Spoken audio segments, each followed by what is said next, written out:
we've had.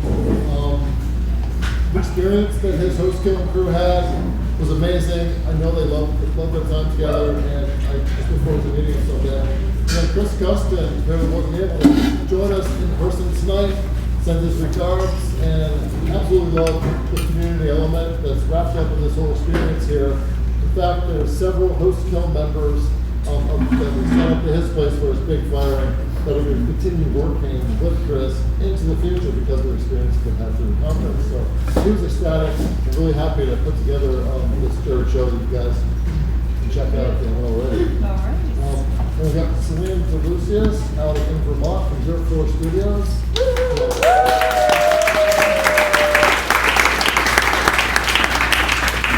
Fire, beautiful kiln, down firing. I'm really fascinated with that process. I want to learn more about it. Can't wait to hear what Andrea and Liz picked up there because we fire together, so we can bring that knowledge back this way and play one for ourselves, which is going to be awesome. And then Lydia Gray down from New Hampshire Potter Skills.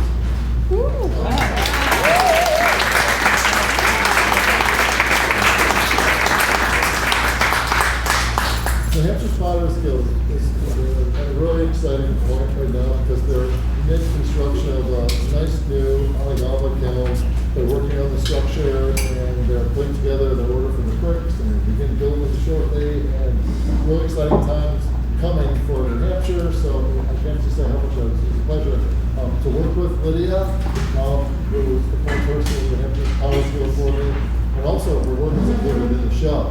And that the piece that she has in there, the curved base, is inspirational to me. I have to say, it's beautiful. The next one is Trevor Johnstone.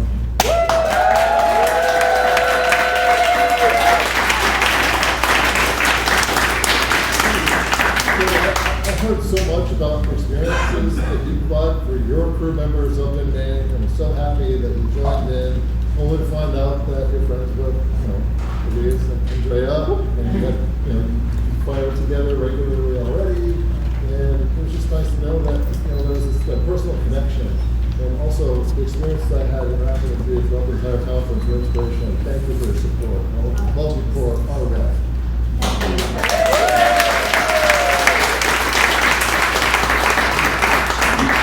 And we have Camp Clayworks. Tim Skull heads up a fantastic program that provides all kinds of different firing options. He goes back to train kiln firing. I think he had I'm not really sure exactly what the facilities are, but he's got a lot of different firing options. A real strong program. I think his crew really enjoyed themselves as well. So thank you for participating.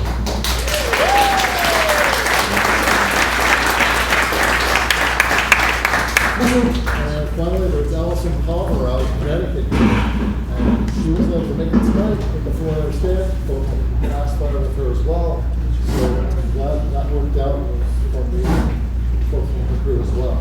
So with that, we'd love to move into the presentations. We have 4 people coming our way, and our first one is going to be Loren Scherbak from Virginia coming up. Sorry, from Maryland. Totally different. We've developed a wonderful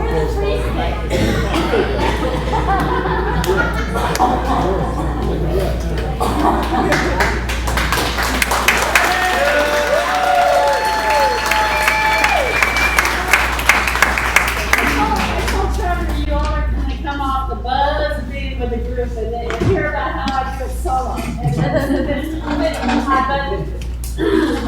Trust me that for me, this is the only way to get to my voice in clay. I've been doing, I've been making pots for, now it's been 50 years plus.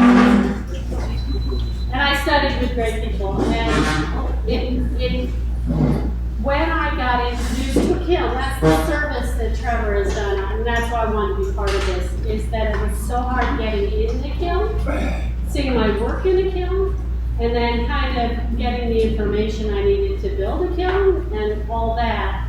I started in the late 90s, but really got going in 2000. by 2001, I have get me a little drunk, and I'll tell you that the September 11th story that really cinched it for me that I wanted my own kiln. And I did 3 years of research and ended up getting it built by Southern Connecticut, which you all probably know, by 2005. And then I started in group firings till about 6 years ago when I finally, when I retired, and that helped, in 2015, and decided I can do this alone, and I will have to do it alone to really find my work. Because I was just finding I was firing to the lowest common denominator and just trying to get the kiln to work. So here we go. How do I do it? It's in a suburb of Washington, D.C. And in Washington, D.C., every other person is a lawyer. So I was worried about, you build it, they'll tear it down. So the first thing was, once I figured out what was going to be built, my brother-in-law built me the building. And he said, if I build you the building, you'll build the kiln. And I said, usually it doesn't work that way. So anyway, Donovan had to fit the kiln into the building. And I had to, because my wife said, and I'm now 40 years into a same-sex relationship, people, you have different ways of calling that relationship. Anyway, now she's my wife, and she made me go around to each and every one of my near neighbors and tell them what I was doing. And they looked at me and said, well, we don't understand. Are you burning down the neighborhood? I said, no, and I'll tell you when I fire, but now you don't even tell them, and they're like sad. They're like, did you fire? Did we miss it? So anyway, here's the beginning. This, I just wanted to show you my studio. I'm not the neatest, house beautiful kind of person. And this is just an enormous shed converted into a studio, which has a wall. And all those, I always tell people, all those materials on the wall were what I use for glazes. I don't have to use them anymore. Okay, and then it's Jess. This is my little slide roller, so that's to the, behind this, down the wall on this side. So this is my kiln, the building my brother-in-law built. He built steel buildings, and he designed this so it could open, the sides can open up. When I fire, they close down. You don't even know there's a kiln there, except that chimney. But this is when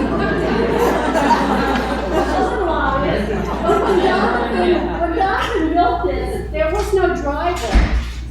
And I didn't have I didn't have a concrete runway, basically, to the street. And he was like, I can't believe you're making me carry brick from the street. Sorry, but I have a card for that. Let me show you. So here's my setup of how I do the wood collection.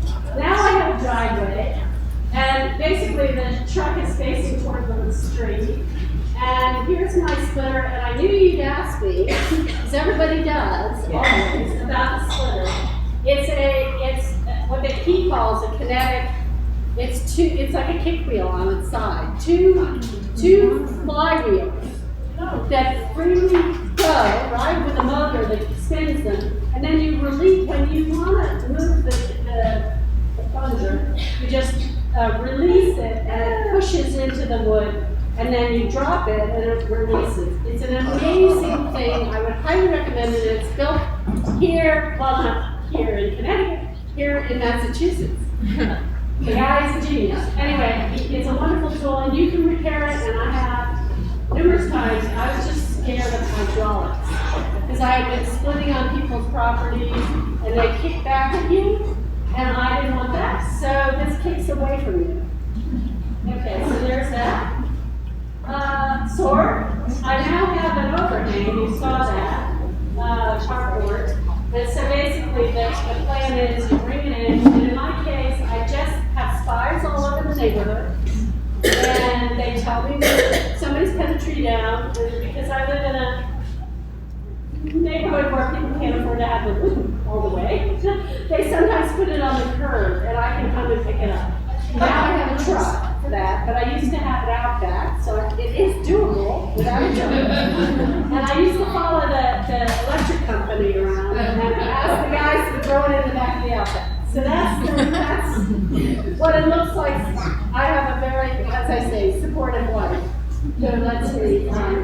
But it goes, and then I split it, and then I put it in either here in the carport, or I put it on I fondly refer to as back 40, which is just the backyard, which you will see is very small, and it stacks up in little stacks that I keep track of the that way. Okay, so small backyard, close to the neighbor, studio with kiln shed next to each other, carport and driveway for wood prep, user-friendly design. You're going to see it in soon. I have a boardwalk which helps the cart go over. I have scaffolding that helps me climb on top to load it to the top of the carport. I have a ramp that helps me load from the studio to the kiln. I have sliding doors, so I don't have to worry about the space they take up. I have carts. I have a stove seat you're going to see that I sit for when I do the first day, which you all would refer to as the preheat. And floor mats, which were given to me from a wrestling studio, that are life-saving. They say they're free. And I don't know the last thing. Wood table. Oh, no see this. Okay, so here we go.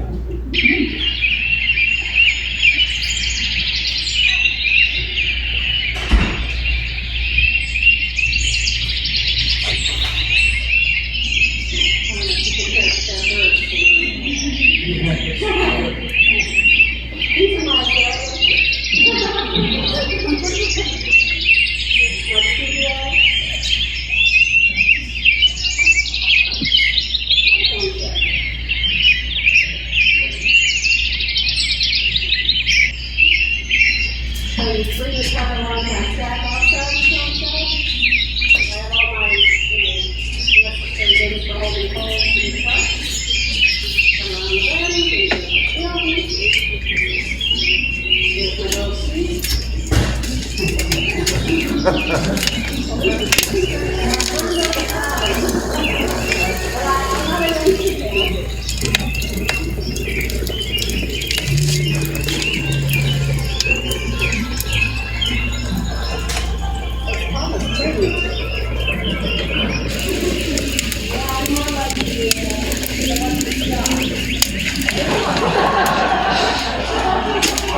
Okay, so I say bar.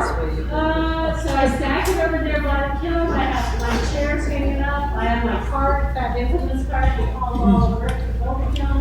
This is my work table, my wheel at the end for glazing. I have to bisque everything because I don't have room to store greenwood.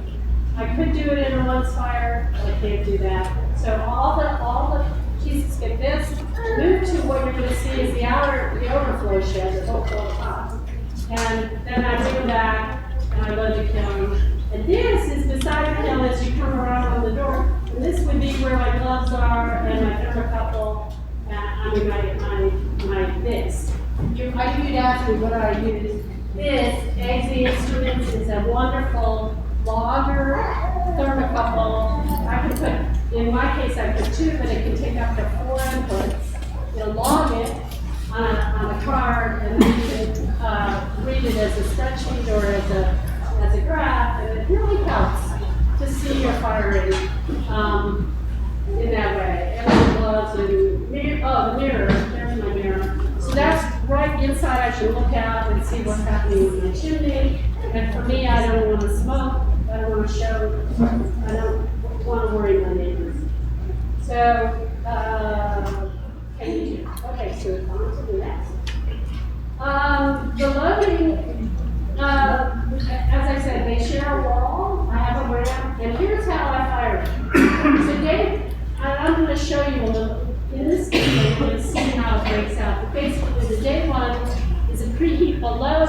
flow towards inversion. I close up the kiln, I go to sleep, and I do get a good night's sleep. And it cools to maybe 500 degrees, but the kiln is already warm, ready to go, and my starch isn't smoky, which is really important in my work. Anyway, day 2, so it's rare to go at that point. They're still cold. It's like a wood stove, for those of you who haven't seen it. Anyway, day 2 is rare to go. I start fairly early, and it's a long day, but a very easy day. And I take it up to 2,000, or as high as I want it. I almost could get to temperature day 2, but I'm not interested in getting to temperature day 2. I'll show you my work depends on it. At this point, I close it down, maybe an inch in the dampers, and an inch up front. And I do sleep probably about 6 hours. And that's very important because in a brewery box, one of the major problems is you clog the throat arch with coals. And if you allow it at this time, it burns down very slowly, and it's a very slow drive through the kiln, and it allows ash to get all around the pots, right? Very delicately. I don't like a hard hitting line in my work. So I love it to wrap around the pots, and it doesn't cool as much as you think. It cools down to about, you would be like, what? I worked so hard for that. Well, it cools to 1400, but it bounces right back. It takes only about 3 hours to get back to the temperature, not even, but let's say 3 hours to get back to the temperature you were when you went to sleep. So what you gained from it was all this like really light ash slowly floating through the atmosphere of the kiln, and the coal bed going down. So you don't have the clogging of the throat arch. So day 3, you move on to the end. And for me, that's only, like if I start early in the morning, I end in mid-afternoon, and then I hand it off to my wife, who happily does the reduction cooling. So I'm done with the heavy hitting. Okay, so next. Oh, wait, back? Can I go back? Yeah, just go back and we'll come back. Just go back? No? Yeah. Go forward, go forward. Okay. This, I want to share a little bit of. That's me.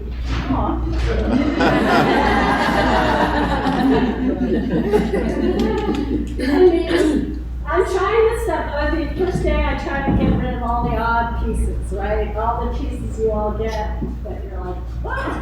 And I'm like stuffing it in. And I'm trying to build that coal pile up so that when it's put to sleep, it holds the heat morning.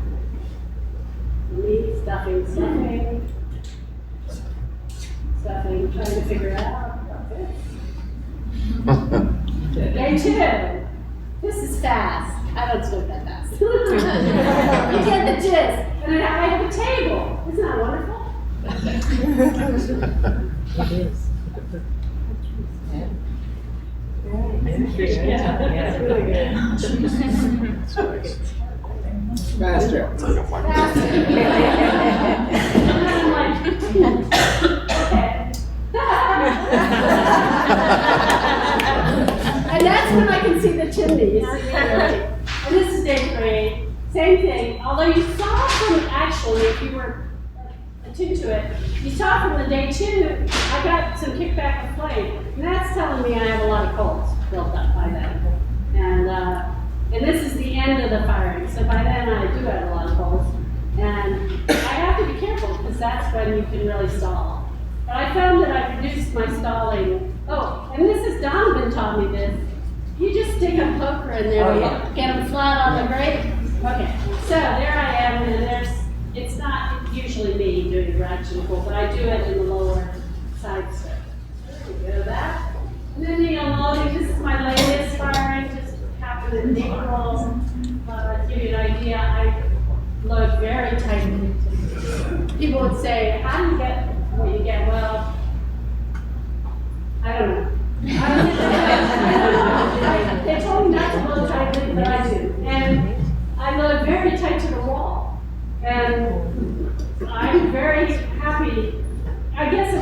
for somebody else who wants a lot of ash, but I don't want a lot of ash because I have all the surface decoration. These I had to put in. They're beautiful. These are my flowers. And the back building is my overflow shed that was just built during COVID for all the pots. So if you come to visit me, you actually can see the pots. And these are my pots. So, this last fire, I got a lot of oranges and yellows and some more of these grays. And these just decided to help me.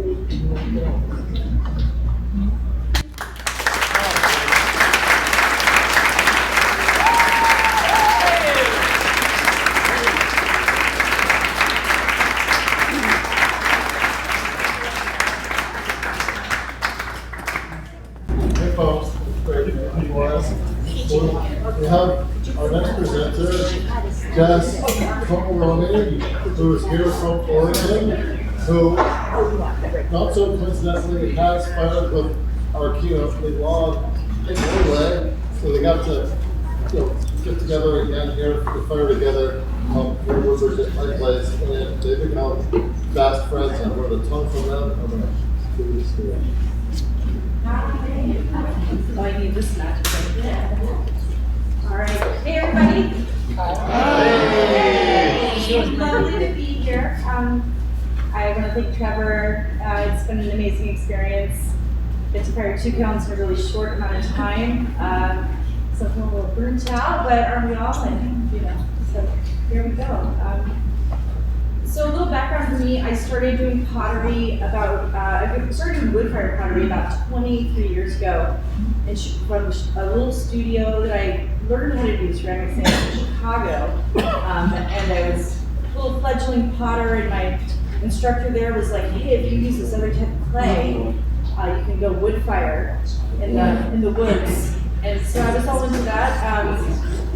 I got bitten by the bug, and I was at that time saving money for a massive international journey. And so that kind of everything kind of made me want to seek out wood firing in other countries as well. So after I saved up all this money and started journeying around, I started going to different places, and if you're not familiar with it, there's a thing called woofing, which is while willing workers on our big farms. So you can go and work for your room and board, and in exchange you get to live there in a cool place in another country, live there for free basically. And what I did was I chose places that looked kind of cool, and that there were kilns around. A little sneaky way to get in there. One of the places I went to, which is far flung, was New Zealand, and the Coromandel, where I met a wonderful man who's here. His name is Barry Brickle, who's since passed. He was the founder of Driving Creek Railway, and back in the 70s, he created a railway system to get clay from the bottom of his property, the top of his property to the bottom on a railway track that he created on his own. So where did I go?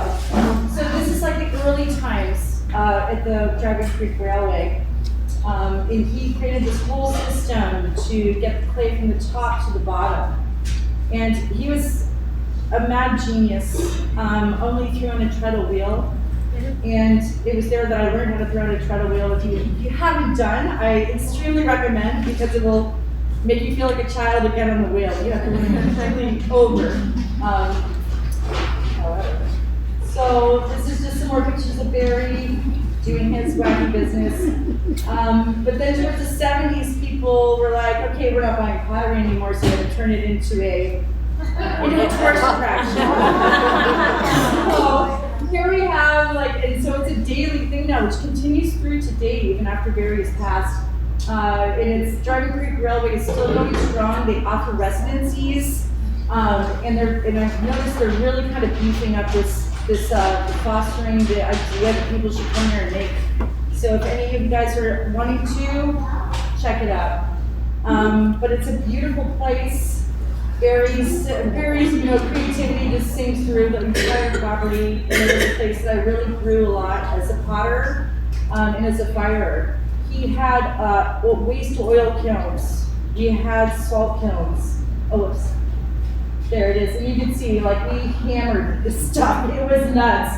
And he let me fire his work, which was completely insane because I had no idea what I was doing, but we did it. It was okay. That was about a year and a half, and then I came back to New Zealand again to do the World Woodstoke, which was a woodfire conference that was actually at Driving Creek Railway. But before, I did a workshop down in Nelson, the South Island of New Zealand. And this is a kiln built by Jan Wall.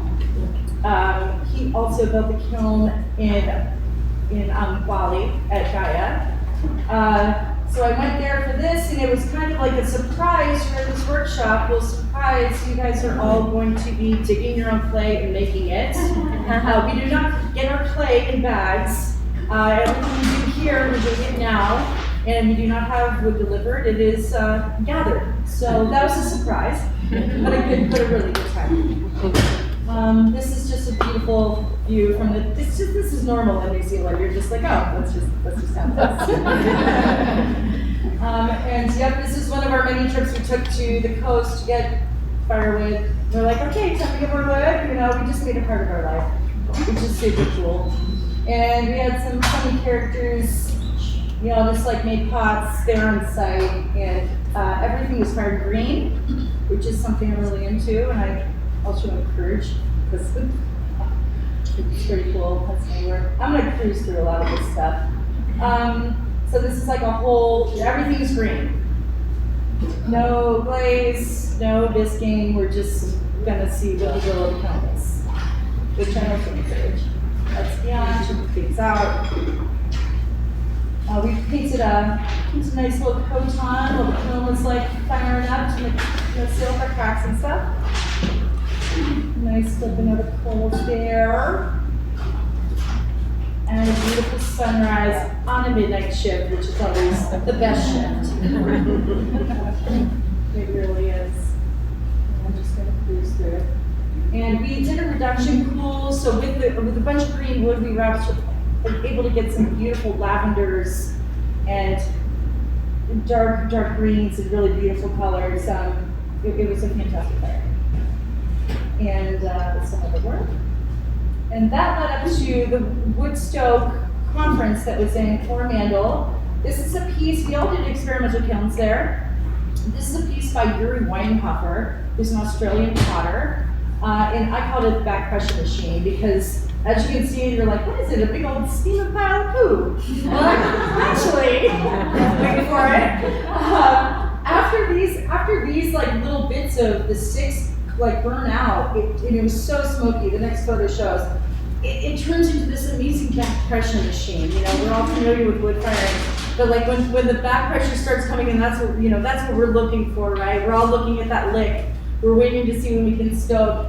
And it was the most beautiful sculpture because it was like, that's what and we all just centered around it because we were just watching it lick.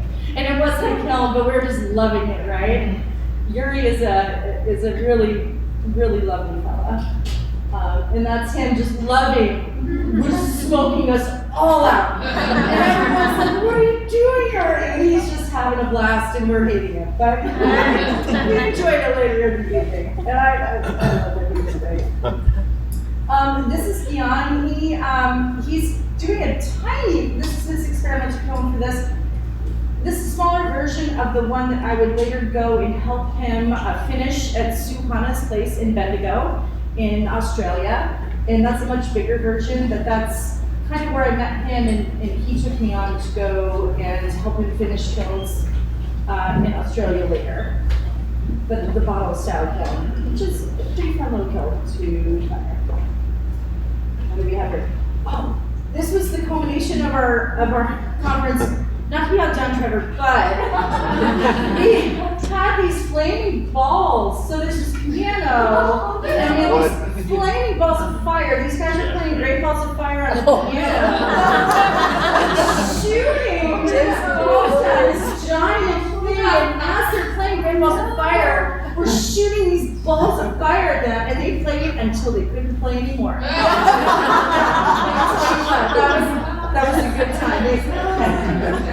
Kiwis know how to party, I gotta say. I'm gonna do that, baby. I remember what's your last name. So, you're doing good. Okay. All right. So I had finished that off, and I'm like, well, I think I want to go to Southeast Asia because why not? New Zealand's expensive. So this is actually in Hoi An. This is a Hoi An, Vietnam. It's a place I just went and I don't know how I found it. I just kind of was poking around asking people where the potters are. And I like to do that anywhere I go. And I like to find out where the potters are. And usually you can find them just somehow asking around and stuff. And I think they're supposed to be money jars. I wasn't actually ever quite sure or be able to find out. But what was cool is that these women like showed me around. These are their kilns. They had just finished them. They were still warm. It was a bit sad I didn't get to see the kilns firing off. But the women were really sweet, and they were like showing me, okay, yeah, like I picked this, and the other women like, she's like, okay, I'm gonna throw, and I was pretty cool about it. I'm like, oh, maybe could I try? And they're like, oh yeah, come on then. So I got to give it a go, and I just really encourage people to like, if you're in an experience where you can find these potters, like go seek them out because potters are the same all over the place. They will let you in. If you're in a pottery, like these people will be like, come on, let me show you. It can be a really cool experience. I think I got it fast enough for her. Maybe they were saying that. And then, oh wait, I think that was maybe out of order, but because I think that was me throwing it. And then they like helped me, so I was super stoked. So a couple years later, I ended up back in the UK. I had lived there for a couple of years, but I definitely wanted to talk about the Witchford and Oxford Anagama project that they got going on right now. Back in 2015, they had, do I have the name? Oh, I don't have the name. It's somebody fancy from Japan who built the kilns there. But they have been, this is a massive thing that a lot of people should check into because they always need volunteers. They've recently built several kilns there. Sven Beer just built a kiln there. And they're constantly looking for volunteers. And it's, I think it's in the Widencombe property close to Oxford in the UK. And they've got these kilns going and they always need volunteers. So check that out. That's just looking inside. I was trying to get an official tour, but it wasn't happening. So I kind of snuck in. Took some pictures. And then you ask for forgiveness instead of permission sometimes, but I was close by and I had to have a look because I knew it was happening. That's their dragon kiln. They may have torn this one down to build the one for Sven, but I'm not entirely sure right now. But it was pretty cool kiln and it was worthy of a photo. That's another really cool dragon kiln. Right? Isn't that pretty? That's gorgeous. So my only thing with this was I was like, gosh, your chimney is really small. And I think they eventually made a bigger chimney or they ended up taking out this one. Burnt the shed down. Yeah, it's cool. You know, and like no one was around asking us questions. I was like, but you know, I'm not gonna judge, I'm just gonna take pictures and sneak in, so it's fine. After that, I was scheduled to take a class or a course with Nick Collins and Sabine Nemeth, which they're out of Hampstead in Devon, which is in England. They do about 2 courses a year, and you can fire Nick's wood kill and then Sabine's wood soda at the same time. I had some extra time on my hands. I got a lot of friends in the UK, and I found King Bear Manor, and this is close to both those places, and close to Nick's place. And I was like, hey, just approached them, like, can I throw some pots here? And they were like, of course, you know, come on down. So I was able to see this amazing little converted manor and throw pots for a couple months in the winter. And it turned out that I was technically squatting Sven Bear's new home before he moved in, which was kind of hilarious because I was like, I had no idea that Sven Bear was going to be there. And I'm like, oh, surprise! Look where you are. But that was a beautiful space. It was really quiet country, and I was able to hang out there for a couple months while I was preparing to, do mixed course and go to Japan. So that is, Sven Bear built this kiln at Big Bear Manor, and I think it's technically considered a tube kiln because it's not a hill, but you can just call him Anagama because it's Sven Bear, and people do what he says because he's Sven Bear. So they were actually loading and firing this hill while I was there, and they had such a system set up. So the deal was that they only had 4 different potters, and in every firing, like it would take turns. Like one potter would get the back, one potter would get the middle back, one potter would get that one, and then someone would get the front. And then they would change every firing. The person who had the front would get the back.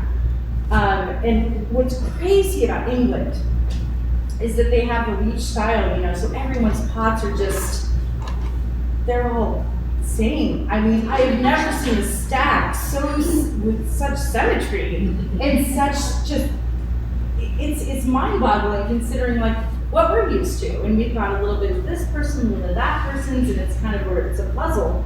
This is no puzzle. This is planned, and this is like precise, and it's beautiful, and a little retentive, maybe. These are some of the pots, and you just, it's like so just imagine all my pots are going in the back, and they're all planned. I did try to a little bit kind of hone in on that like leach philosophy when I was there, and I'm like, I'm gonna make all the same pots, and it's gonna be fun, but I tried. But you can see here the symmetry, like in their load.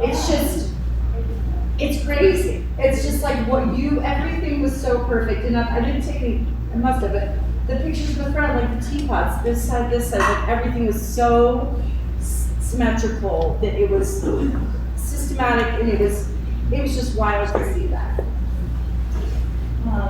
Those are some pots I made at Nick's. Pots. That's so exciting. So in between my trip for the UK and on my way to Japan, I met right now it's the love of my life, East Creek, Anagama, which is in Oregon, which I've been one of the lead firers there for the last 4 years. And I just had to put her in here because this kiln has taken my heart, and I really would hope anybody who wants to come out can. It's a beautiful kiln. It was built in 1974. It was first Anagama built on the West Coast. She is falling apart, she is leaky, but she is gorgeous, and I love her. Side note. Side note. That's where my heart is. And those are some pots that I took from the UK to East Creek. Because they fire with bisqueware. I bring bisqueware in my luggage all the time. If you guys don't know that, like, we should do that. You might get into a fire and we don't know. We don't know where you're going to end up. Like, that's not what which brings us to every potter's dream, Japan. I really wanted to go to Japan, and I don't know how I found it, but John Dix is an American fella who lives in Sasayama, which is about an hour from Kyoto, and I got a space in one of his courses. He was actually teaching with Nick Schwartz, who's also American. So it's quite weird to go to Japan to learn Japanese ceramics from a bunch of American guys, but hey man, anyway I could get it, I was gonna take it, right? And it turned out to be an amazing experience. It was really, he fires twice a year, totally recommend it. I think it's got a 3-week-long course. You stay there, you fire green, also yes. And a really good experience, totally check it out. And I've got pictures of that. This is his Anagama that we would fire. And yeah, we make everything there on site. I think I maybe brought a couple of little things with me, but he's kind of like focused on everything extreme there, and we love it. This is the red pine that they use. So this is the wood that they use. And I'm just excited about it. It's like bundles of red pine. It's just like, yeah, that's your. So all the stacking and the wood cutting we just did, guys, yeah, that's not real. It just comes up, shows up like that. So I'm excited about that. This is Mashiko. This is Toshi Hamada's place, the museum in Mashiko. I was able to go there. And I had a bunch of other pictures from Japan, but there's just not much time. And I also don't remember where everything came from. But also, like, mind blown, just wow. Yeah, go there. And that's like the picture inside the museum. Which actually Trevor has some of these wheels in there, but I didn't get to try it. I don't remember that from, oh, that's from Bizen. Looking Bizen. I had other pictures too. So this is back at John's. He's really into hikidashi, a lot of these basket forms. Hikidashi's out, which means to pull out while it's still hot. He's a big hikidashi king.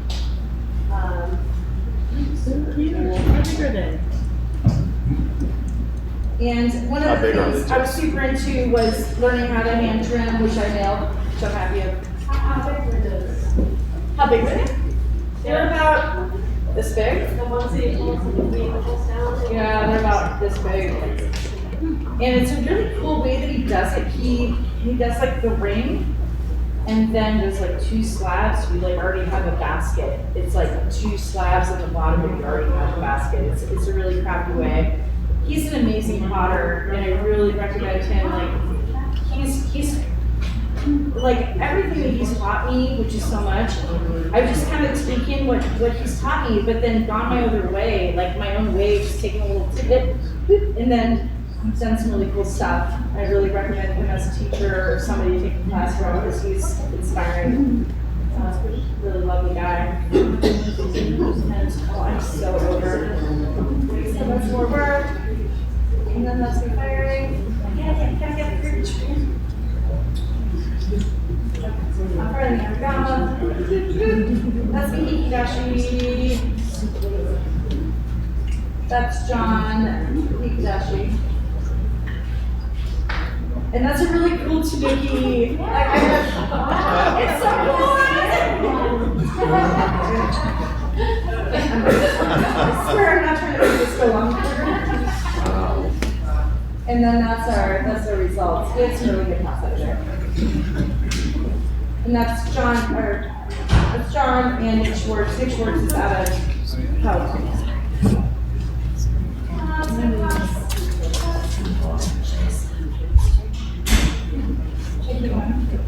I don't have a little bit more shit. I'll just show you some. Okay, so these are the pots that I had. So then I went back to England, as you do, pretending I was, Bernard Leach or something. Go back there, and these are the pots I fired at Nick and Sabine's. Which it's funny because after I got back from Japan, I really hated the leech style stuff that I did. I was like, oh, this guy sucks, it's boring. As you do, I know where my heart is now. This is Nick's kiln, and that's Sabine's kiln for wood soda. And that's me loaded, as you do. You got to sneak your way in there, ladies. You gotta just take it. Don't let anybody not let you load. Just saying. Yeah. Right? Yeah. Just get in there. Beautiful load here. And also get in there. Spray that soda. Get it. So it's really, this is cute. So Nick likes to, after, we have that like existential crisis, the slump, when you're trying to get over 2000. He just goes ahead and puts up some diesel right up in there. Whatever, just put some diesel into it, and I was just like horrified. I'm like, what are you doing?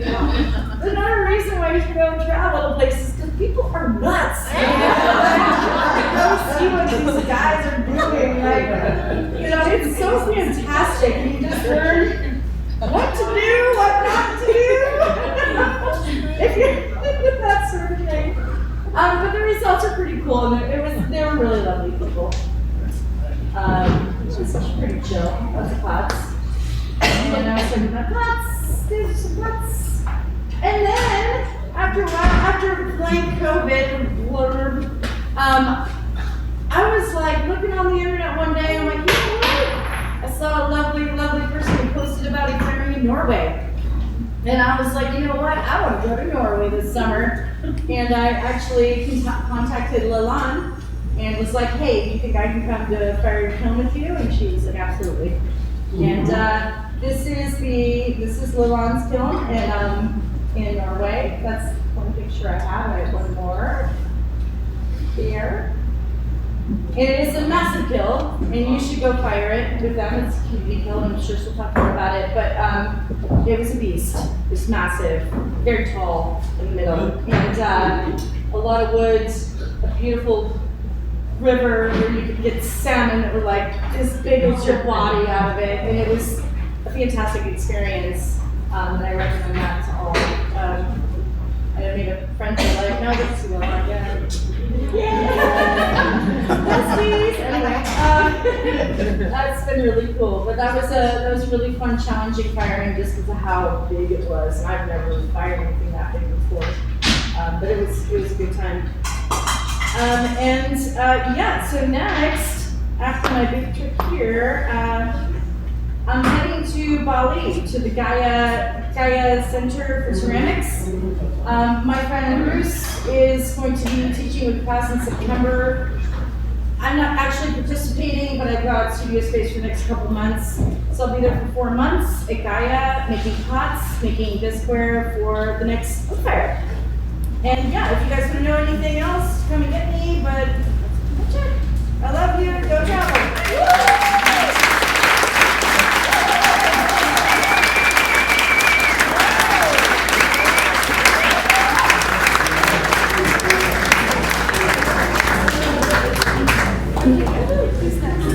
Okay guys, thank you Jess. Next we have Kiichi Takeuchi, who's running our everything tech related to anything we do with Woodfiring here. And he has a bunch of really interesting to share with you.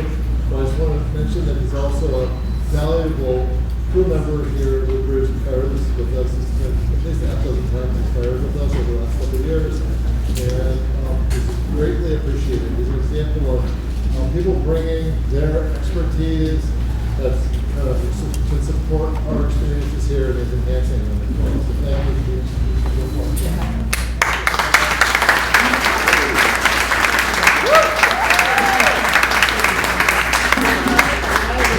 My name is Kiichi Takeuchi. I am a PhD student at Loren University. And today I'd like to introduce our extra activity during the fire. And I'd like to highlight some technical aspects of it. And I'm going to do this myself. My studio mate told me like, you're from Japan and you inspect the blood. Is that true? You find the ceramic particles. That's not true. So just if you look at the Japanese in the ceramic studio, it doesn't mean that he can show. I just started 2 years ago, and basically I'm a computer science background. I came to the United States in 1998 to study computer science. So since then, I have been working as software developer for more than 3 years. So after graduating computer science, I got a job in St.Paul University. So I'm work at the IT, and I teach as adjunct sometimes. So that's me. Then I look at this brochure. So so Trevor printed this brochure. Let me put this in the front. Yeah, Trevor put this brochure, and I look at my title, and it says Technocolor.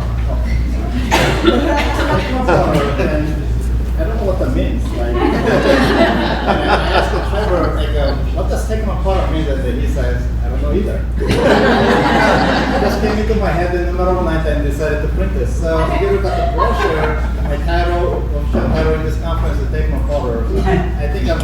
is my next business. Yeah, so then what's my topics today? Well, I just want to throw some casual topics. Like some of them included my previous competency about 3D printing, and some of them like more video, some of them like apps. So, but basically the motivation today, I just want to share some tips and tricks, and I wish those topics will inspire you for your next Instagram talk. Today's agenda, I talk about the 3 things. The first one is 360 panorama video. So if you remember the conference, Instagram post did a few videos and I shared a few of them. And many people ask me like, how did you record it? So I'm going to explain how I did it. And the second thing is the visual and the temperature. So you came to the social night yesterday.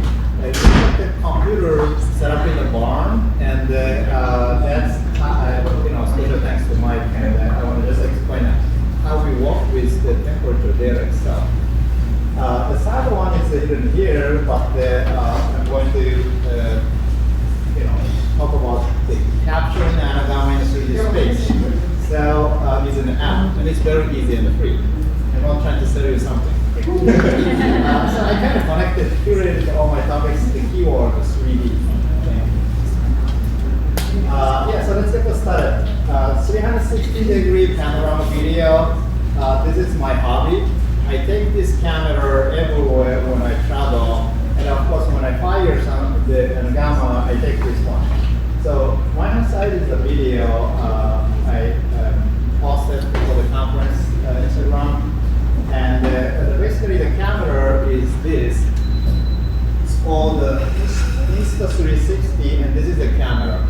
The way it works is there are 2 cameras in front and the back.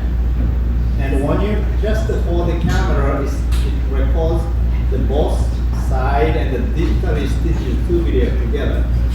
So this camera technically can capture all range everywhere. So I thought that this is good, and there are many other companies make similar stuff. So I thought this is good because when I go into firing, I'm stalking and somebody chopping the wood, and somebody trading the pots, and the dogs are running around. So this is good, the camera to just hold and walk around, and then retrospectively you can choose which view to record. So you can rotate the camera afterwards. And then the first part of this video is shooting from the air, and then many people ask me like, how did you do that? I always wanted to fly drone, but probably flying the drone in your stock shift is not a good idea. Especially like a residential area like a Trevor Youngberg. So I found this long selfie stick. Really long. And then, as I told you, this one does a lot of digital manipulation. So this is, kind of Jackie Chan style behind the scene video. So it's me holding a stick like this, and then asking with the chopping people saying hi, and asking the Trevor, can you open the door? So that's. That's something pretty clear. So that's a secret. So it's really funny just to change the viewpoint like this. Wow. And the price is not that expensive. It's only $300 on Amazon. So if you like it, you can get this one anyway. Okay, so the next topic, the second one, I want to talk about the visualizing the firing data, which is kind of connected to my current kind of research. So this section starts with special thanks to Mike. He brought some couple to Trevor's here, and he also brought the laptop and wire transmitter so we can record what's happened in Anagama in 40 days. So I took the data, then I visualized it on the web. So I created a web app that renders the graph. So can share and send it to the other people. So the fun part of this one is we can rotate. So I made it interactive. So you can rotate. So one on the right hand side is the front and the one on the back, so the other way. So the one on the left side is the front and one on the right is the back temperature. So it's like fun to see those two temperatures that can chase each other. But it's not only for the eye candy factor, but also it's useful to look from the side of you. So you can literally see how those two temperatures react to each other. And I wish I'm going to probably annotate the notes, like what we do at the time. If you open the damper or close the damper, if you change to the pressure, you decide to like a time. So that kind of stuff we can just overlay on top of it. But this is just a visualization. So this is another visualization 2.0. So I just told you about my 3D printing experience in the presentation. I took this there and come back to the Universal Studio. I printed it as dish. So this is my sushi dish. That's so cool.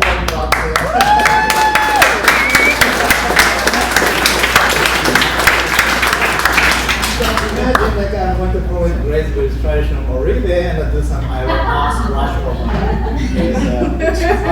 this is okay, but this is too straightforward. I'm not a big fan of this one. When I use a 3D printer, I just don't like the, if it's too straight. I mean, still this is original data, but let's say I don't like to download the candle data from the internet and print the Pikachu mountain up or something. I don't like that. So here's the visualization 3.0. What I did is I mapped the data from the horizontal way to the vertical way. So just think you shift the graph to the vertical way. And this is actually the half of it. The diameter represents the amount of heat at that time. And the each ring represents 1 hour. So 24 rings, 24 hours per day. And if I ask you to draw attention on the bottom, that's a preheat in the day one, Tuesday. And then we keep the temperature 220 degrees to get the moisture out for 20 or 24 hours. And then day two, we start increasing the temperature. So that's why this shape starts expanding. And then after another 24 layers, day 3, day 4, probably around day 3, we did the body reduction. So the temperature went down because we lost the heat during the reduction and then coming back up. So that's why you see a little bit of shrink here. And then coming back up to the top temperature when I arrive for my shift on Friday morning, it's like a peak temperature around 10 or 11, and then we keep for 20 hours until the midnight. And then after the shutdown, this is just a half size. I just put the first half of the whiskey cup. But the continuation, when you shut down, the temperature keeps going down until it's going back to the normal natural temperature. So that's why this color is smooth because there is no soaking activity. And this is literally the remnant of our struggle, especially from smart to do for 3 days. So I flipped it, I touched the bottom, and I'm going to fire in Anagama again. So this is kind of my metaphysical project. And I like this kind of pots that, I'm not the 3D designer, so Dan here is the expert in the Rhino, but I'm not. But I know how to manipulate the data, so let me put it this way. I try to create a pot that the data describes its own form. So we can take any data, for example, your daily step count. How many steps you walk, try to walk 10,000 every day. Or I have another, the Baka shot the glass from my electric vehicle usage data over the last 2 years. Maybe you can visualize the global temperature changes over the last 140 years. Or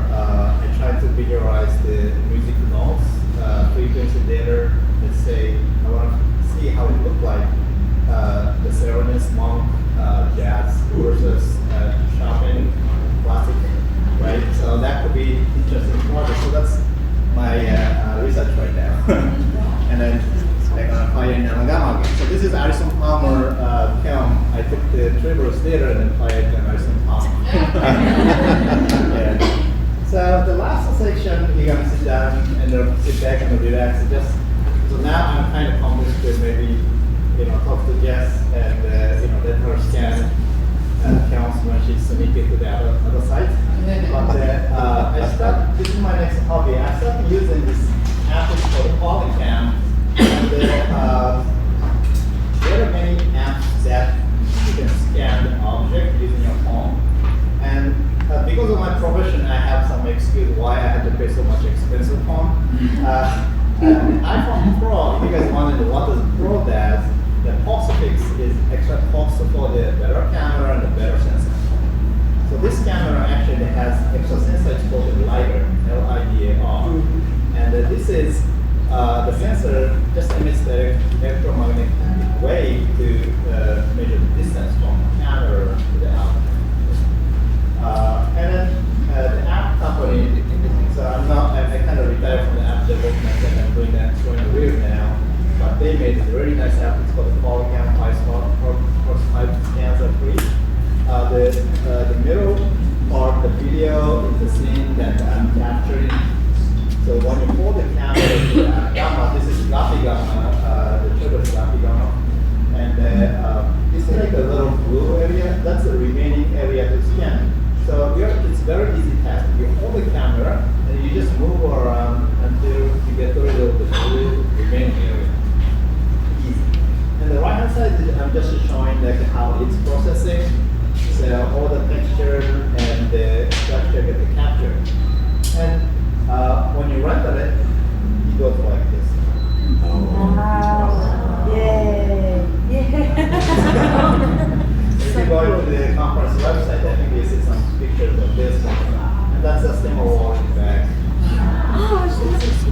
So it's kind of very useful to explain to what that stemma wall is and how that looks like, because Trevor's stemma wall is zigzag, other people just do the flat, and the different ratio, how much is open, 40%, 60%, is different. And you can capture the scene, and you can see where the firebox, how to load it from the side, and stuff like that. So I went back to Japan in May. I visited my mom and did some family business. Then I visited Scherbak because I was interested in meeting one of the partners here.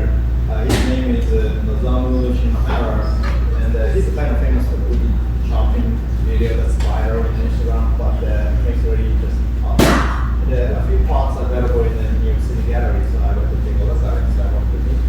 So he nicely took me a tour in the Scherbak ceramic park, and I scanned this one on the right hand side. So that's the one smallest and oldest one with the first recreation of Anagama park.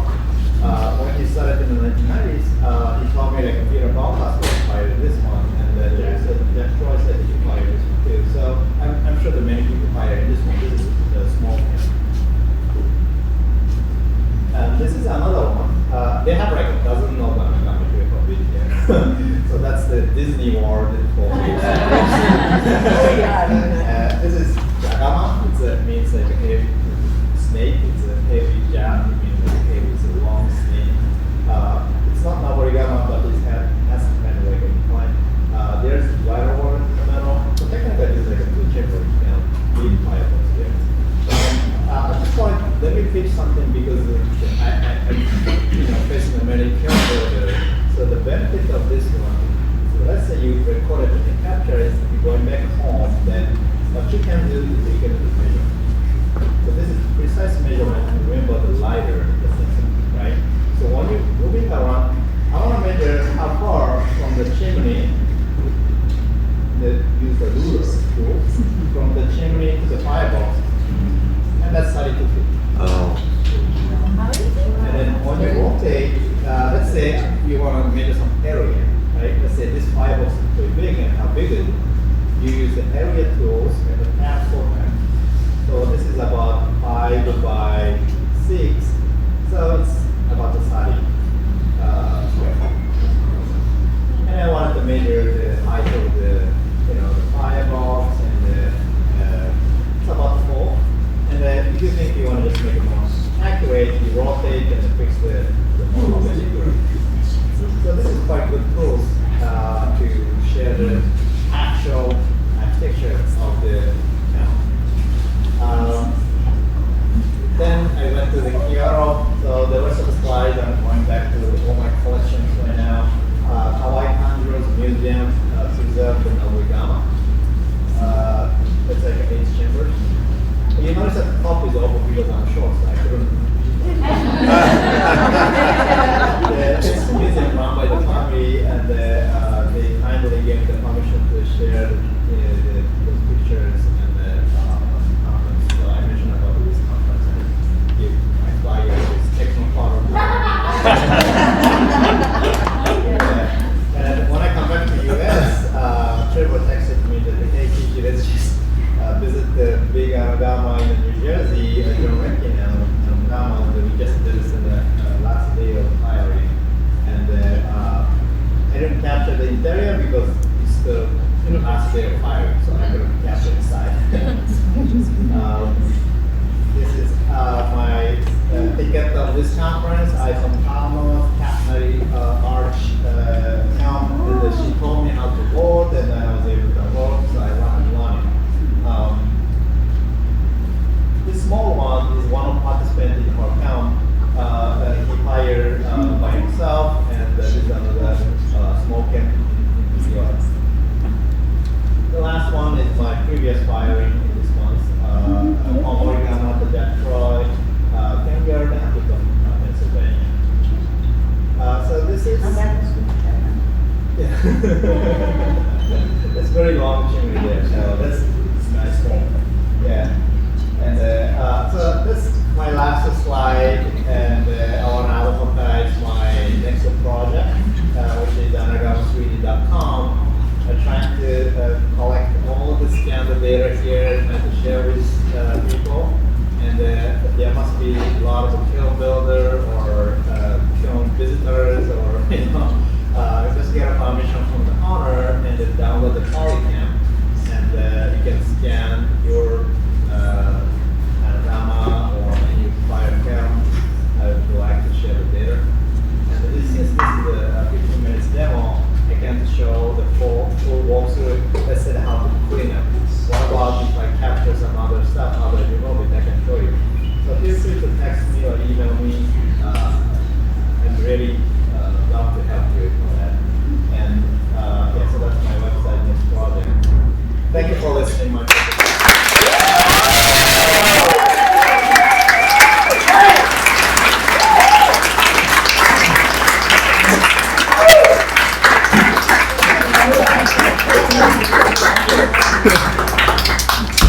Thank you, Kiichi. Those awesome. It's definitely a key factor, and let's move forward. So we're brought now to have our keynote speaker, Ulverud. I know I didn't pronounce it right, it's really hard for me to pronounce, but we developed a friendship over the course of the last couple of years and spent 3 times on Facebook for at least 2.5 hours each. She's become not just a valued team member and a teacher for me, but a friend, and which is of a joy to have you here with us. So I can't wait to hear what you have to say. Welcome. Thank you.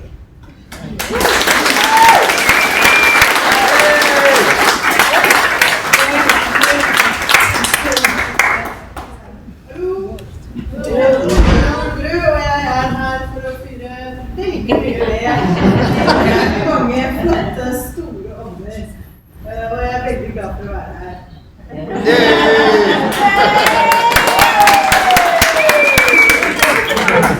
Alle forstår hva jeg sier nå, ikke sant? Everybody knows what I'm saying, right? Everybody got it? Well, my name is Ulverud. I'm from Norway, as you heard. I've been woodfiring since 2016. That was the first time. And the last 2 years I've been firing several kids. But up until last year, I've been firing the same kill. Once a year is an annual game. I'm also a teacher. I did my master's degree now, delivered it in May. And my master thesis was about woodfiring communities and how we learn and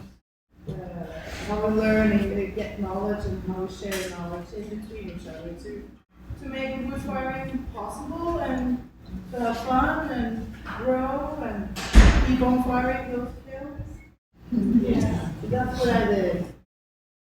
Yeah, we started with clay at a pretty young age.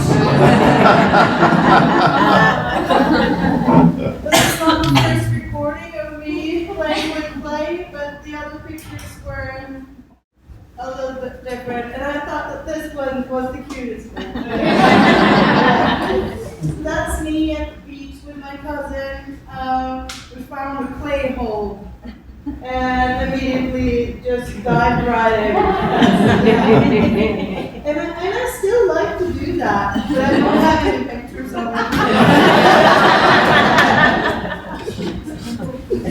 it. Yeah, I am involved. I'm deeply involved in my former teacher, Trond Fredriksen, Anagama in Larvik, Norway, southeast of Norway. I believe it is, but I don't want to be completely 100% sure, but it's the biggest Anagama kiln in the northern hemisphere. And I believe it is Trond Fredriksen's first Anagama. He hasn't built any more Anagamas. Yeah. It was built in 2015 and was finished, and in 2016 I did a clay study at the University of Southeast Norway, where Trond was my teacher. And he found out that, hey, we need to try out this Anagama kiln, so why not bring all of these newbies from this class that's been studying clay for 3 months for a week. So that's what we did.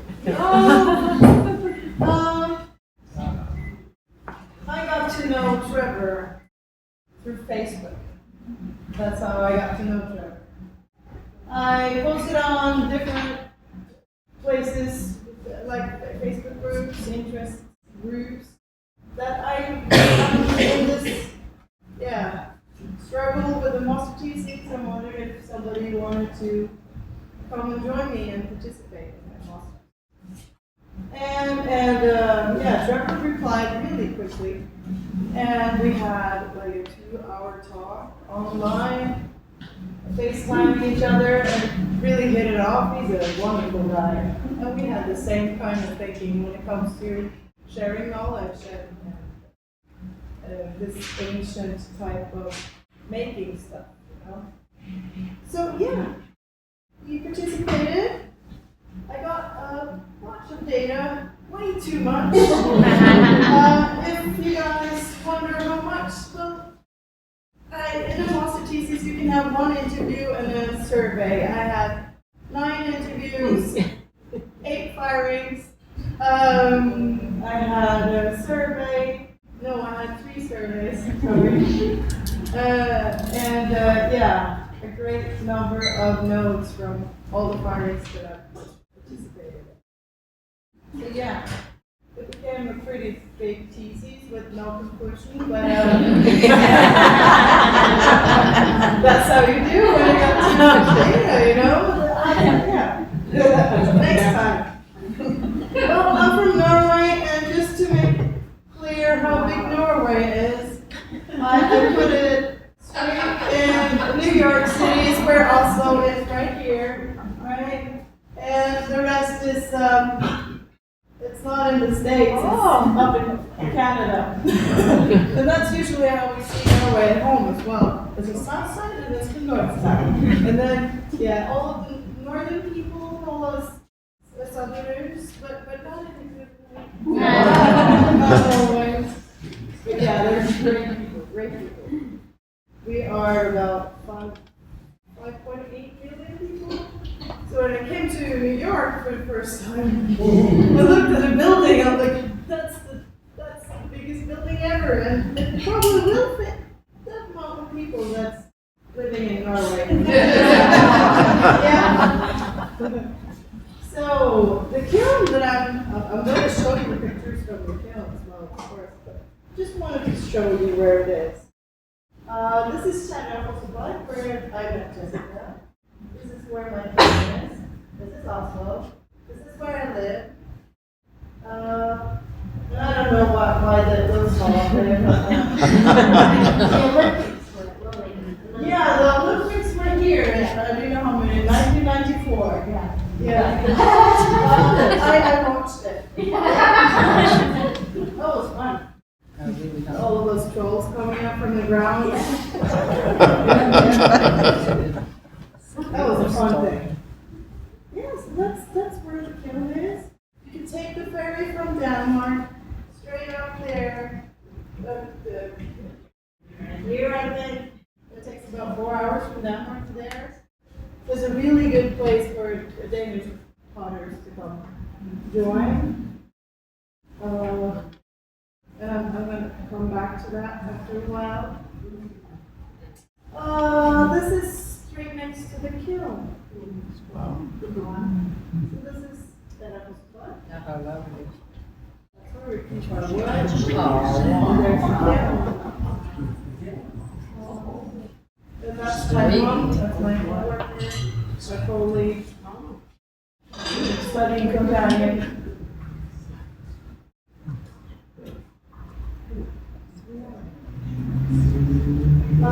It looks really short. It's long. It's basically from here to the end of this ball. Say it in American. 18 feet. Yeah. Yep, 18 feet. 18 feet. It's a pretty awesome place. Very it's beautiful. And I'm guessing some of you are thinking, why don't we have a roof? We're not getting them. We tried, but it wasn't fun. So it would have been nice to have a roof, but it's also a functional structure for that part. So we made it white instead, so we put another insulating layer upon it. So I hope it's going to be all right. They're firing it now. When I come back to Norway on Monday, I'm going to keep on firing that kiln. And we'll see how it works. I'll give you a heads up. Yep. This is, that's the guy, that's the dude, that's my man. This was 2 weeks ago, no, 3 weeks ago. So, meet down there, trying the best that we can to make it nice and white. Yeah. The whole thing. It's like a whale. It does. And now the Kiichi part of this. When I started out firing, I noticed that everybody's talking to each other all the time during the whole fire. Everybody that gets engaged in talking to one another about how you're doing it, why you do it, and why you like it, and how big of a wood do you put in, how do you split it? We split it by hand. We don't have machineries over there. Kind of caveman that way. But yeah. So this is some of the people that I've fired with. This is from 2018, 2019, and that's from 2021 over there. And there's one known here, and that's this guy. See this guy? He made that wall happen. 7 wall? Yeah. And he has so much knowledge about wood firing. All of them do now, of course, but you know, he's the shit. He's really good at what he does. Yeah. Absolutely. I've learned, yeah, I don't know how much I've been learning from those guys, especially as we stuff, but it's just, yeah, they're great now. So, what we do in Kjærra is that we give the opportunity for everyone, absolutely everyone to come and fire tacticals with us. And we need more people too, because it's a huge skill. And it's a lot of work. And you all know how much work it is, but how do we, how can I say this? How many square feet is those cubic feet is 35 cubic meters of wood? Like That's 1,000. what we split Oh, by hand during the fire. So yeah, now we got a splitter. We got one splitter. Yeah, because everything is run like volunteer work. It's an official park. Everybody can come there. The kiln is owned by the county. So we run it. We fire it once a year. Try our best to do our best. Try to get as much people engaged in this kiln as humanly possible. And yeah, it works. It works every time. One of the coolest people in the world. Yeah, made that wall happen. And that was in 2021. We put it up in 2021, and the changes that this demo wall did to our kiln is just huge. It turned out that demo wall made the difference from the front to the back when it comes to temperature almost non-existent. And I think we've seen the same effect on Trevor's kilns, because he's got the same stem walls in all of his kilns now, because we talked about it a year ago. And I showed them pictures of it, and I showed them the results from it. And it's pretty awesome. I don't know where Jan got the idea to build this. I know he told me who's shown him an idea of some sort where this is from, but I can't remember.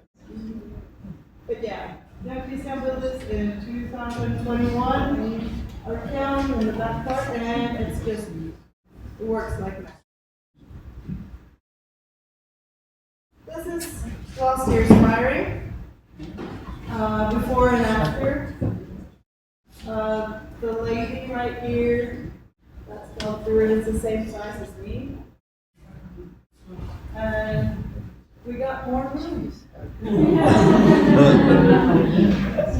got more rooms. So yeah. We mostly use pine wood. We get pine wood for free. We stuff it as tightly as we possibly can, or I usually do that. And Jessie, she taught me that I was doing a good job, stuffing it tightly. So I wasn't really sure.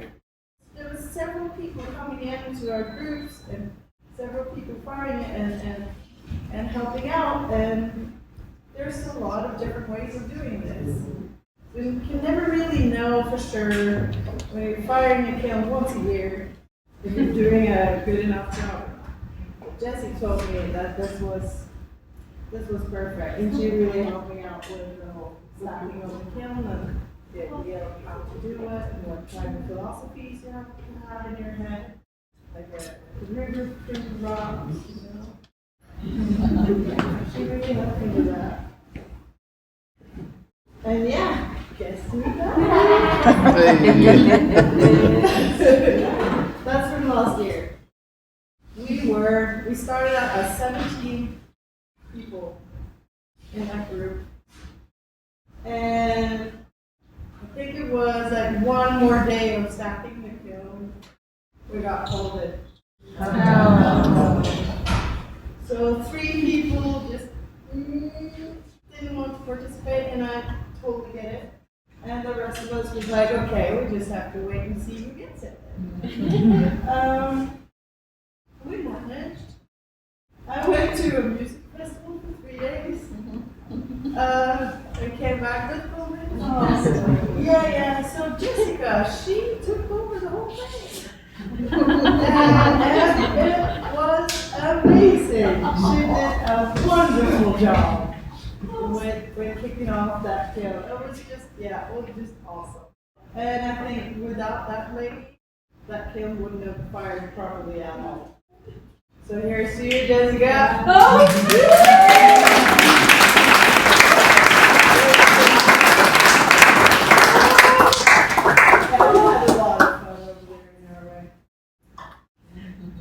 So, this brings me to Denmark. I told you it only takes 4 hours for me with a ferry from the Kjærra down to Denmark. And Ulverud International Research Center is a really cool place to go. I've got several friends and several coworkers that have been there, and one of my former teachers, she told me from 2014 that you need to go to Denmark. You have to go there. And you have to stay there for a while. Yeah, that's right. And I got in at Project Network. It's a wonderful symposium in Denmark. It runs 3 times a year, I think, 4 times. It's a 6-week program where you can indulge in wood firings, salt firings, Anagama firings. You can do pig fires, rocker, whatever you like to do. They can make it happen. I went there with the thought in my head that I was going to make the ones just a few more for masters. And it ended up being a lot of them. I made a lot. I made a lot. Yeah. But anyways, this is the surroundings. That's the lake, just straight out of the door. We walk for 5 minutes and then you can walk all the way around this lake. It's wonderful. There's a lot of birds there. It's a mecca for birds. So this was in November, and we had the first snow, which is a centimeter, and I'm used to like half a meter. So it's like, oh, there's a lot of snow outside. Oh, it's so cold in here. Like, t-shirt weather. So yeah, that's a different kind of climate over there. But it's really nice. They have a gigantic sculpture park outside, surrounding the whole area where we live. This is the house where we live. I don't know if you guys know, but I know that that's me knocking this fire sculpture. That was the first fire sculpture in Ulverud. She was one of the ladies that actually participated in building the research center, amongst a bunch of other people from Europe and from the States. So this is absolutely a place that you should consider going to. We have here up there is the studio space. Everybody's getting their own studio space, their own wheel. You can fire pretty big sculptures in there. Yeah, recommend it. I'm going there this August, and I'm going to work there until February as an assistant for the kindergarten. It's going to be exciting. And this is the kiln. This is just a piece of the kiln.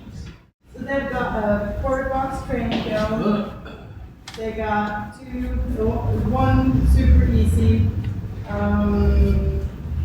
kiln, which is just a glaze firing kiln. You get some ashes in there. I managed. Some ashes, but not much. They got a soda kiln, which you can see on the right side over there. And then they got this piece. I don't have a picture of it, but this thing is a cross for dropped Anagama that looks like a garlic. It's really cool. And I'm going to fire it this fall. And they got a small one down. Yeah, just like a thing. And if you want to build one, you can build one. They got the bricks for it. So this is my work, some of it. It's a fraction of it, before and after. And that's super easy kiln without any big amounts of ashes. Oh, that was a fun kiln size. And you can fire it all by yourself. And this is some of the guys from the crew. There's my 3 project workers, my boss in the back, and this year's assistant. Awesome. And this is some of the things that I did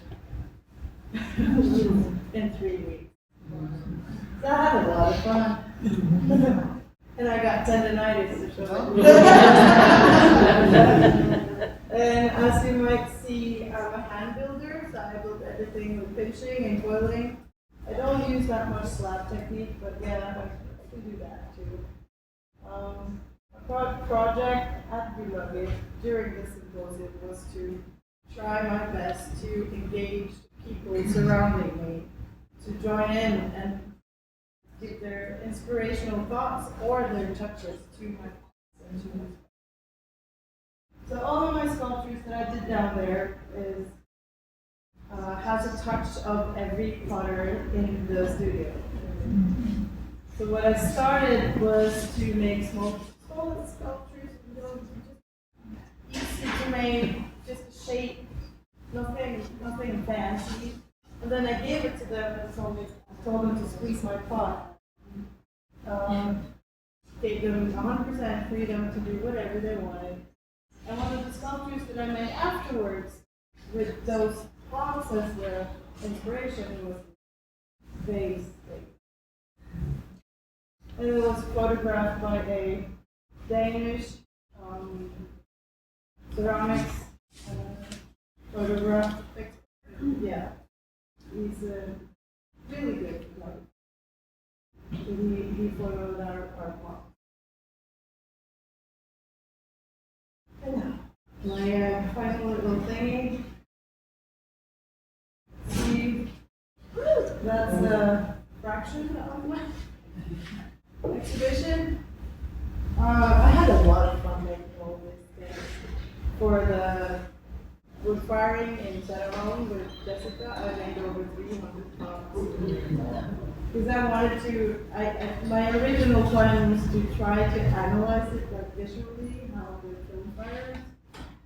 But with all the other data I had, I didn't really have time. But it was a lot of really cool parts. Let's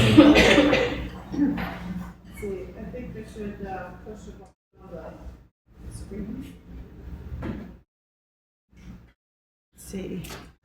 I have a link to it. Is there, right? Oh, it's him? That one. Ooh. No. You want to show? Yeah, that link right there. Oh, link. Okay. 2 seconds. Link? Yep. I'm not sure that sound. There's no sound to it. It's not showing either. Yep. Well, yeah, you have a different language in here. I know. A lot of beautiful lines. Yeah. There you go.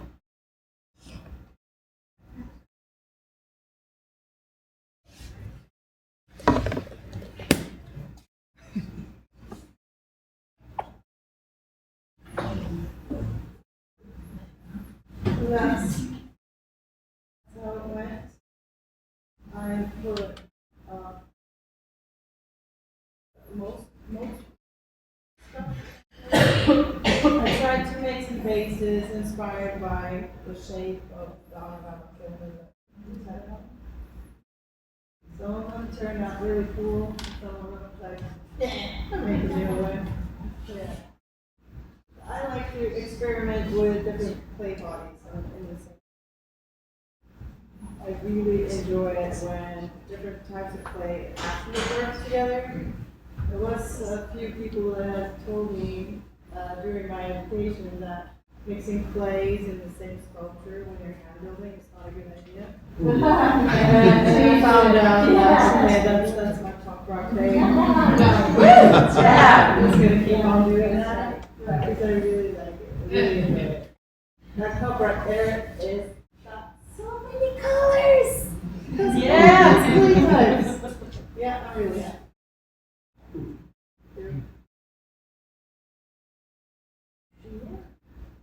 You have to come tomorrow.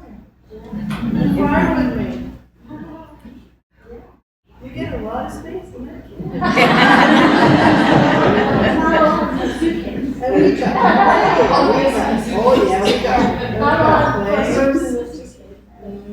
we got a lot of clay. I mean, you get a lot of clay if you want to when you get there. You know, you can make your own. Yeah. That's my baby. Yeah. I like it. It's gotten some wood on it. I'm fine. I put it in the most risky place. Okay. And straight before I put it in there was a lot of rain. And it was really dry. And that was really fun.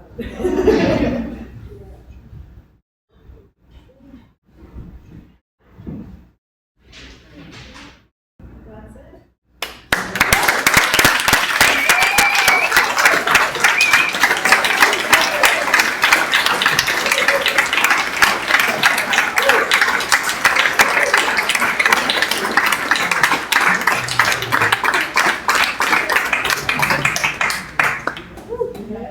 Beautiful job, Lillann.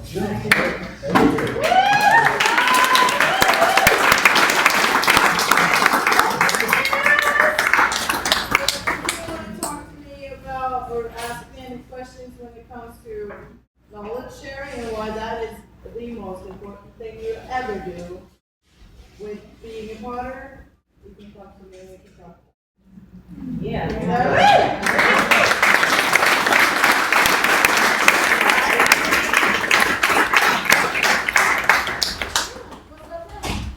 A couple of things I'd like to share with you guys before we move into the join the gallery and food and drinks and everything.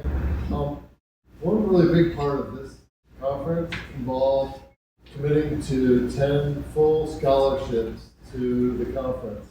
I wanted to make sure that not only was the program itself affordable for you all to be involved, but also I want to welcome many people who reached out and showed interest in the scholarship program, which welcomed 10 people in it. One thing I want to start off by thanking Mike Kjærra, who's here somewhere, yes, provided the first initial scholarship, and that was greatly appreciated.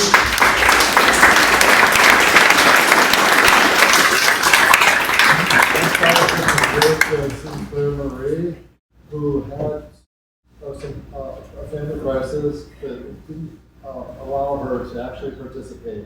But we corresponded, she's so thankful, and she's going to join us again next time around or sometime before that. And the other 9 scholarships were funded by a former student of mine, AJ DeMacy's family. AJ is a former student of mine, one of my very favorite students I've ever had in my life. We considered him a family member. I spent personal time with him after we graduated from high school. We worked together not only around the kiln, but we also worked together doing my summer construction stuff that I like to do sometimes. And so we worked together, we grew together, and we grew into adulthood.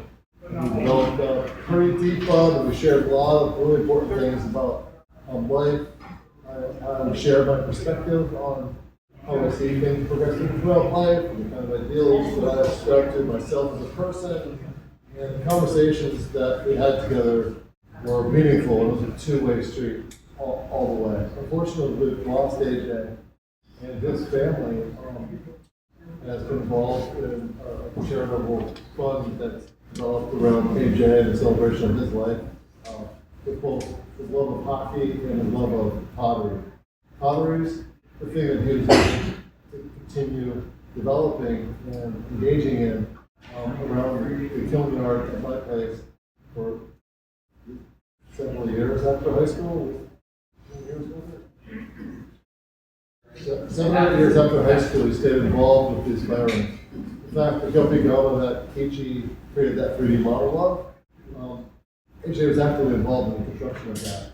Spent a lot of time together, and I love him dearly, and he's here in the spirit. So AJ's family foundation funded the remaining 9 scholarships for this program, which I couldn't be more grateful for, and immediately allowed me to concentrate on the conference coming together without having to focus on trying to sell things to fund the scholarship program, which was awesome because I don't know how I would have had time to make sure that things were being sold along with all the other loose ends that come together here in the end. So AJ lives on in spirit with us here tonight, and all the scholarship recipients here can thank Mike and AJ's family for them being here and being feeling welcome. And that's the main point I wanted to think about AJ. So thank you, AJ.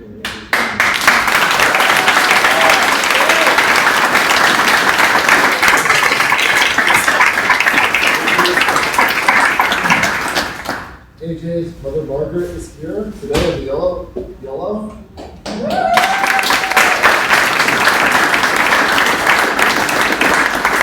His brother Derek and his wife Danielle are here.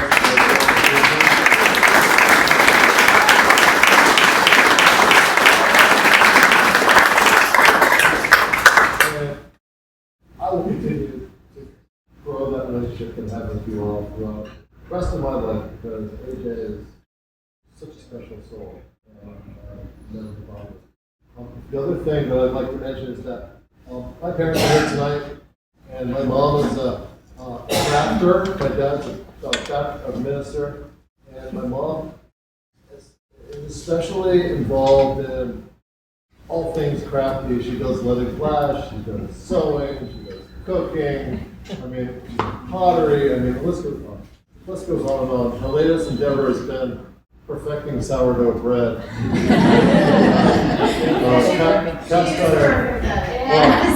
Cast iron covered bread thing.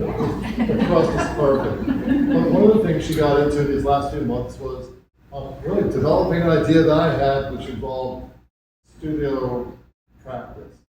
We all wear smocks. And it struck me one day that I wear a smock, but it's not absorbent. I'm always looking for my towel. It's never fine.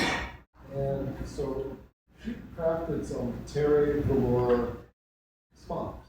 I call them hot smocks, but they have a hoodie pocket. They don't catch clay. You got the exposed terry on the outside, the velour touching your body, and you're really comfortable. And she made 50. These aren't just smocks, guys. These are garments. She figured it all out. She had all these 8 steps of creating, including cutting, searching the edges, laundering, drying, cutting again, searching the edges again, folding, applying the smock, cutting up the pocket. All these steps that built up wound up being these really beautiful garments, which are in the back that you check out. But I want to thank you, Mom, for not just making a few prototypes that I thought you might make for us, but we ended up going through this whole 30 yards of material and producing 50 hot spots. So we have this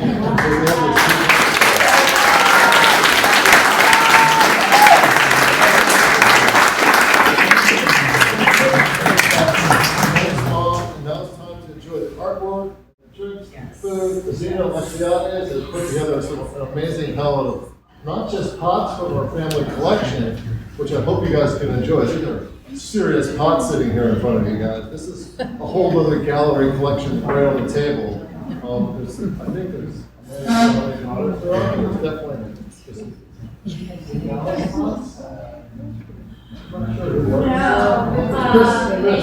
Matrix and mom area. A bunch of them are my grandmother, some of them are Cool. So Chris is a great friend, an experienced woodfire potter. Zena is her daughter. And I've learned just a ton from Chris about firing over the last few years. Our friendship has grown through it. So there's so many cross connections that we're making, both knowledge and friendships. Can't thank you guys enough for being a part of this. It's not fun.